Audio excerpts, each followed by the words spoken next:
नमस्कार। कभी सोचा है कि अगर एक इच्छा मांगने का मौका मिले तो असल में क्या मांगा जाएगा? चलिए आज इच्छा वाले पेड़ की फुसफुसाहट कहानी के जरिए इसी सवाल को टटोलते हैं। ये सिर्फ एक जादुई कहानी नहीं है, बल्कि ज्ञान और खुद को पहचानने का एक सफर है। तो कहानी की शुरुआत ही एक बड़े दिलचस्प सवाल से होती है। क्या कोई पेड़ सच में जादुई हो सकता है? अब देखिए, ये सिर्फ कोई कहानी का सवाल नहीं है। ये हमें विश्वास, शक और चमत्कार के बारे में सोचने पर मजबूर कर देता है। कहानी के पहले हिस्से में हम मिलते हैं एक बड़े ही रहस्यमयी पेड़ से।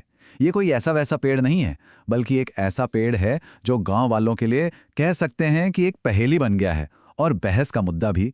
चलिए देखते हैं कि इसमें ऐसा क्या खास है। गांव के एक बाग में, जहां सब कुछ एकदम नॉर्मल था, वहां एक पेड़ था जो सबसे अलग खड़ा था। मतलब सोचिए, उसकी टहनियां एक अजीब सी रोशनी में चमक रही थीं और पत्ते बिना हवा के भी धीरे धीरे ऐसे हिल रहे थे जैसे नाच रहे हों। ये एक ऐसा नजारा था जिसने सबका ध्यान अपनी ओर खींच लिया। और फिर कहानी सुनाने वाले ने अपनी आंखों से जो देखा, उसने सारी अफवाहों को सच साबित कर दिया। एक आदमी पेड़ के पास गया, उसने 3 मुश्किल से सवालों के जवाब दिए और पलक झपकते ही पेड़ ने उसकी इच्छा पूरी कर दी। ये सिर्फ कोई चमत्कार नहीं था, ये इस बात का सबूत था कि पेड़ वाकई में जादुई था। अब हुआ ये कि इस एक घटना ने पूरे गांव को 2 हिस्सों में बांट दिया।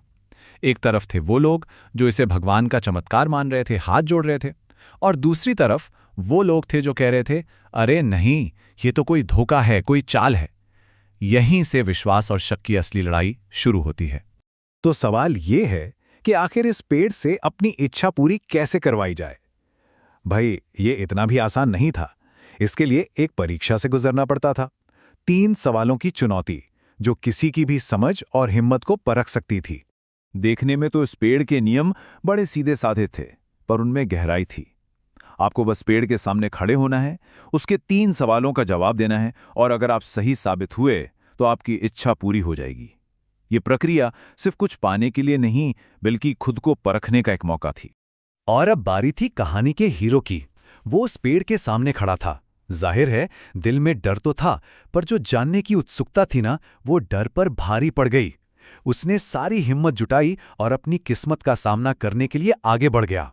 तो पहला सवाल आया, और वो उम्मीद से कहीं ज्यादा आसान था। शायद पेड़ बस माहौल बना रहा था, हिम्मत दे रहा था, ताकि कोई पहले ही कदम पर हार ना मान ले। लेकिन ये आसानी ज्यादा देर चली नहीं। जो दूसरा सवाल था, वो एक पहेली जैसा था। उसने तो हीरो को सच में गहरी सोच में डाल दिया। अब ये सिर्फ जानकारी का नहीं, बल्कि समझ का भी इम्तिहान था। और फिर आया तीसरा और सबसे मुश्किल सवाल। ये एक ऐसा सवाल था जिसका जवाब किसी किताब में नहीं मिल सकता था। इसका जवाब देने के लिए सिर्फ दिमाग नहीं, बल्कि दिल की सच्चाई और आत्मा की आवाज की जरूरत थी। तो हीरो ने अपनी समझ और अपनी सच्चाई के दम पर उस मुश्किल चुनौती को पार कर लिया। और अब था इनाम का वक्त। कहानी का यह हिस्सा हमें दिखाता है कि जब सच्चाई और ज्ञान एक साथ मिलते हैं तो नतीजा क्या होता है।